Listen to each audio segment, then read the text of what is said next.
अस्सलाम वालेकुम दोस्तों, फॉर्डिंग के पार्ट 1 के ऊपर में तो अब इस पर तो ये वाला बोलम है, काफ़ी अच्छा बोलम है, लेकिन खाली बातें होंगी। ठीक है, तो हम लोग स्टार्ट करते हैं ये बोलम। दोस्तों उनके शुरू में देखते हैं यहाँ पे तुर्कुत एना गोल के पास मौजूद होता है, घोड़े को फिजा में बुलंद कर रहा होता है। इसी दौरान वहाँ पे ओलफ के साथी आते हैं। तुर्कुत मैंने तुमसे तुम्हारा बच्चा गिला ले लिया और अब तुम क्या और अब तुम यहाँ पे क्या अपनी जान देने आए हो क्या हैं? ओलफ, मैं तुम्हारे सर यहीं पे लटकाऊंगा, तुम यहाँ पे खड़े हुए, तुम वहीं पे रहोगे, ओलफ, तुम बचोगे नहीं बिल्कुल भी ओलफ। तुर्कुत, तुम यहाँ पे अपने सारे कबीले के साथ क्यों ना हो? तुम यहाँ पे आके इन सारे दीवारों के नीचे दब के मर जाओगे। तुर्कुत, तुम्हें क्या लगता है ओलफ कि हम लोग शायद से डरते हैं? मेरा नाम तुर्कुत पे है। मैं अब तक जिंदा हूँ, मैं इस पूरी जहानुम में रखूँगा ओलफ। दोस्तों उसी दौरान ओलफ और तुर्कुत के एक सिपाहियों को जब फसंदी से ऊपर करता है तो तुर्कुत के साथ सिपाही परेशान हो जाते हैं। ना तुम और ना ही तब तक यहाँ पे तुम्हारे सारे सिपाही जिंदा रहेंगे। तुर्कुत, सिपाही कहता है, सरदार आप मेरी फिक्र ना करें, आज की तरफ जा रहा हूँ, अल्लाह हाफिज। ओलफ, ऐसा नहीं करो, नीचा और तुम मेरा सामना करो ओलफ। इसी दौरान ओलफ उसकी बात काट के उसकी सिपाही को धड़म से नीचे फेंक देता है और बाकी रस्सी लगने के वजह से उसका सिपाही दब के मर जाता है। तो बस चित्रों को जीता है, ओलफ, जो भी बंदा हिस्सा के खिलाफ खड़ा होगा मैं उस बंदे का सर काट दूंगा। तुर्क लड़ेंगे और तुर्क लड़ते रहेंगे। अपनी सांस ज़ाया मत करो तुर्कुत, क्योंकि तुम्हें आखिरी सांस लेते हुए भीख भी मांगनी है। तो दोस्तों यहाँ पे ओलफ के इशारे पे उसके सिपाही तुर्कुत के सिपाही को तीर मारना शुरू कर देते हैं। ओलफ, मैं यहाँ पे आऊँगा, तो तुम चाहे किलो की सारी की सारी दीवारों के पीछे क्यों छुप जाओ, मैं आऊँगा और तुम्हारा यहाँ पे आके मालूम ना तुम कीजिए। मुझे उम्मीद है कि तुर्कुत साहब उससे में कुछ भी गलत नहीं करेंगे। तो बाकी वाला तुम कहती है, नहीं वो ऐसा नहीं करे, जब हम लोग दुश्मन थे तब भी उन्होंने ऐसा नहीं करा मिसालत के दौरान। और अब इसी दौरान किला दरवाज़ा खोलता आसमान सब आए थे। वरान कहता है, सरदार मेरे सिपाही तैयार है और वो सब आपके हुक्म के मुंतज़िर है। सिपाही से कोई हरकत नहीं करेगा। किस्मिलान सुल्तान और ओलफ सोचेंगे कि अब वो क्या वो हम लोगों से एना गोल और मजीद वापस लें। कौनूर, तुम मर जाएगी, मालूमात हो गया। उन लोगों ने तुर्कुत साहब की मौजूदगी का सदर नहीं, हम यकीनन हमारे दरमियान कोई गद्दार है सरदार। उस्मान कहता है, कौनूर, ये तुम क्या कह रहे हो? उन्होंने ओलफ को किला लेने की बहुत ज़्यादा इजाज़त दी। इस बार गद्दार करना क्योंकि सब लोग को बहुत गुस्सा आता है। हम यहाँ पे खड़े होकर दुश्मन के खिलाफ एक साथ जंग लड़ रहे हैं। ये अल्लाह ताला इन सब के लिए लड़ने की ताकत तुम उन सबको ढूंढ के मेरे पास लाओगे। जनाब, मैं सबको ढूंढ के उन लोगों से सुना, लेकिन उन लोगों को मैं आपके पास लाऊंगा सरदार। क्या इन दोनों ने ये हरकत मिलकर करी है? यकीनन उसने अपना पट्टा इस्माइल को दिया हो, लेकिन जब मैंने अपनी तलवार इस्माइल की गर्दन पे रखी तो ऐसा लग रहा था ये उसने नहीं करा। हो सकता है ये उसने ये काम खुद ही करा। उसी दौरान वहाँ पे बसुंगर आता है।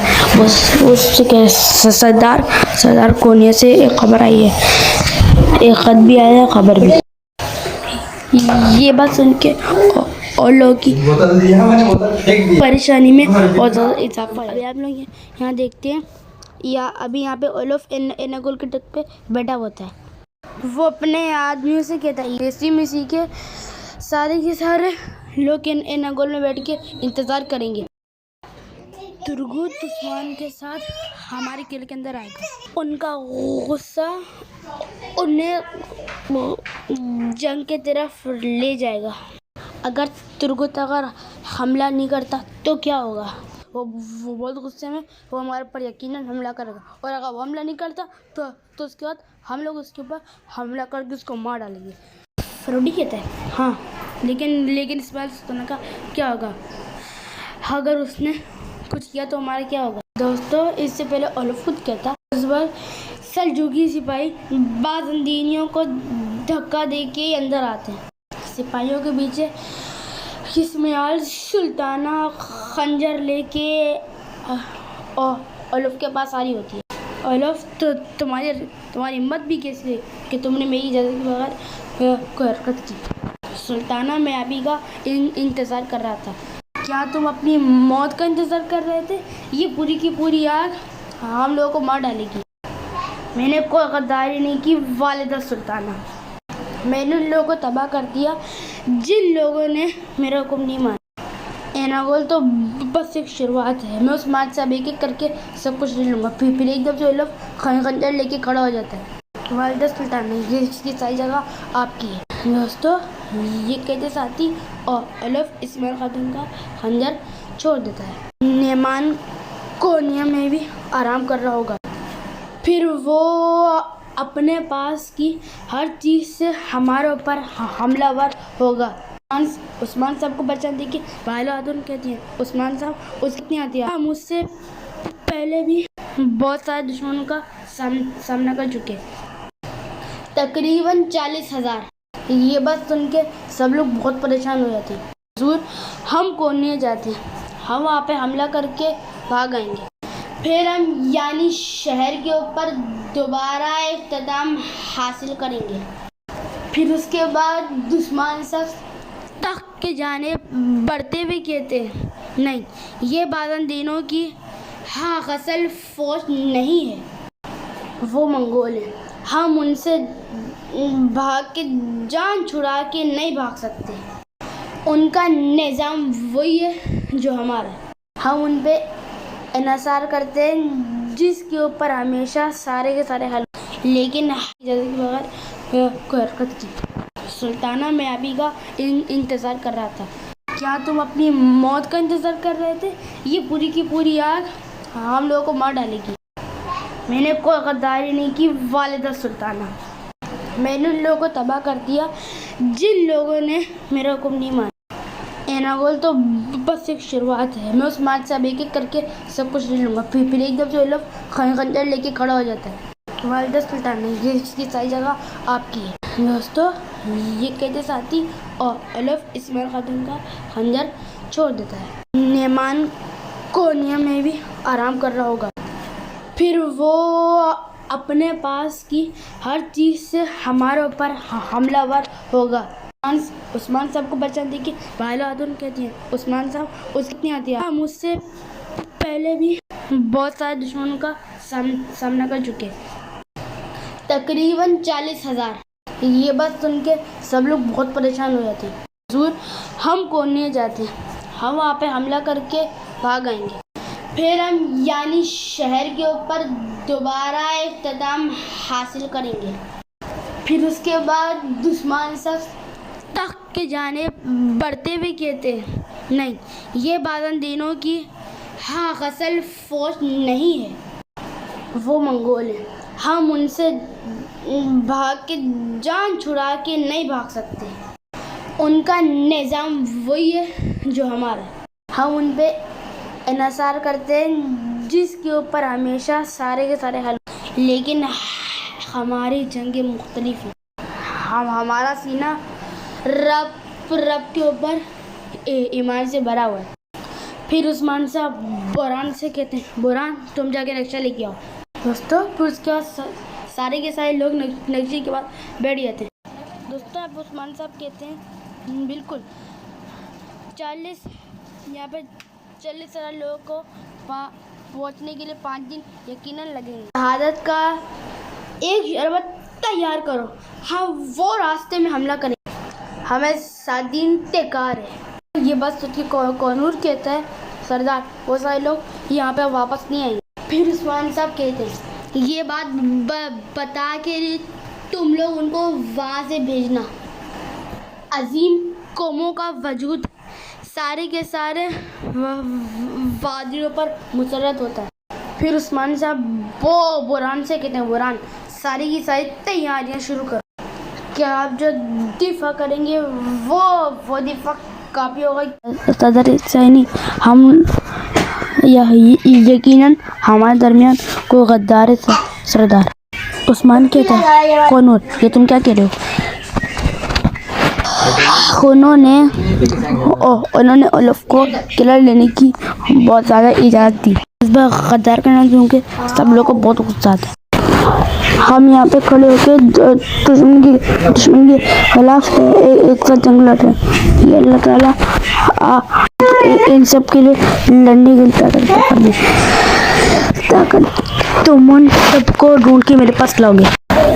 जनाब मैं सबको ढूंढ के उन लोगों से सुना लेकिन उन लोगों को मैं आपके पास लाऊंगा। उन लोगों को मैं आपके पास लाऊंगा सरदार। क्या इन दोनों ने ये हरकत मिलकर करी है। यकीनन उसने अपना पट्टा इस्माइल को दिया हो लेकिन जब मैंने अपनी तलवार इस्माइल की गर्दन पर रखी तो ऐसा लग रहा था ये उसने नहीं करा। हो सकता है कि उसने ये काम खुद ही करेगा। ये काम खुद ही करा। उसी दौरान वहाँ पे बसुंगर आता है। उससे क्या सरदार कोनिया से एक खबर आई है, एक खत भी आया है खबर भी। ये बात सुन के और लोगों की परेशानी में बहुत ज़्यादा इजाफा है। और उस्मान के तर्जमान वो मेरे ख्याल से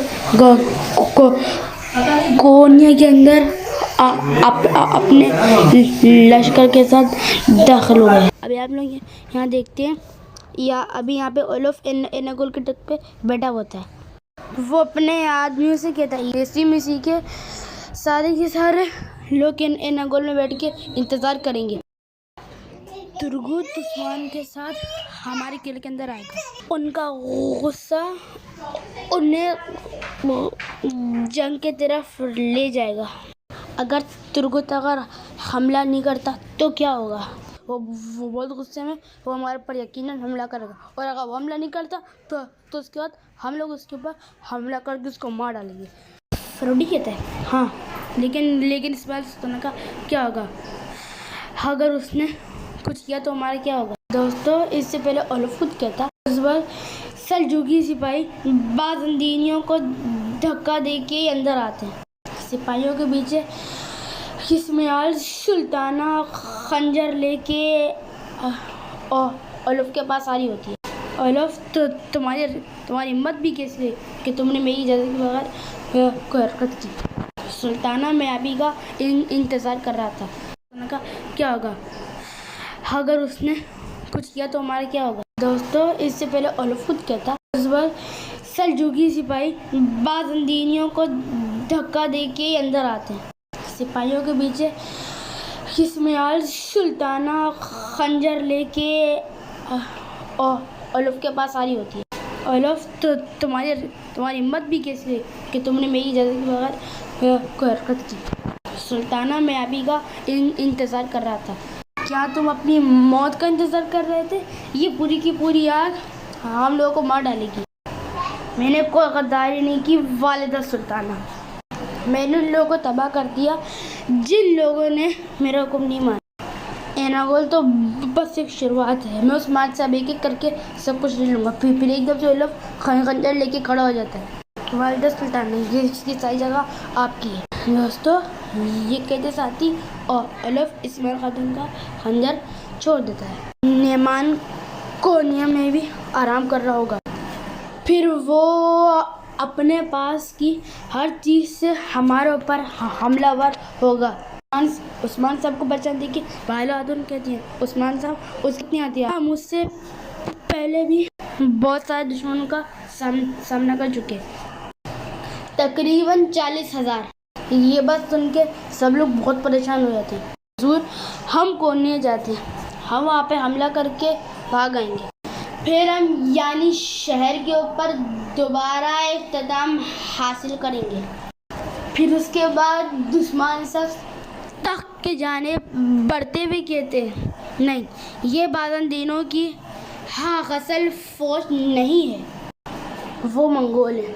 हम उनसे भाग के जान छुड़ा के नहीं भाग सकते। उनका निज़ाम वही है जो हमारा है। हम उन पे इन्हिसार करते हैं जिसके ऊपर हमेशा सारे के सारे हल। लेकिन हमारी जंगें मुख्तलिफ हैं। हमारा सीना रब के ऊपर ईमान से भरा हुआ है। फिर उस्मान साहब बुरहान से कहते हैं, बुरहान तुम जाके नक्शा लेके आओ।